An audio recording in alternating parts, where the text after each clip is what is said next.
কি গো ভাই পুটকিত গুতা দিলা কে? মন চাইছে তাই গুতা দিছি, এখন তো কিছু করার নাই কারণ আমি এআই। গুতা দিছে সমস্যা নাই, ব্যথা পাই নাই, কারণ আমিও আই। কি গো ভাই হুন্ডাই না চইরা হুন্ডা হাঁটাই নিয়ে যাইতাছো কে? হুন্ডাই তো তেল নাই।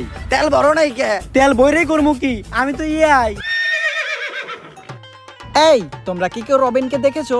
জানো কালকে রাত্রেও আমার সাথে থেকে টাকা না দিয়ে চলে গেছে। বলেন কি ভাবি, তাহলে রবিনের নামে একটা মামলা করে দেন। মামলা করে তো কোনো লাভ নাই, কারণ আমরা সবাই তো এআই।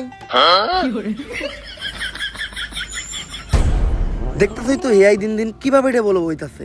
এখন টিকটক করতেছে এআই, ইউটিউবে ভিডিও করতেছে এআই, নাচতাছে এআই, গান গাইতাছে এআই, সংবাদ করতেছে এআই, গাড়ি চালাইতাছে এআই। আগে মানুষ জাইরামি করতো, এখন মানুষের জায়গায় জাইরামিটা পর্যন্ত করতেছে এআই। এমন কি এই জায়গায় আমরা যারা আছি আমরা সবাইও কিন্তু এআই। ঠিক। আর যেহেতু এখন এআই সব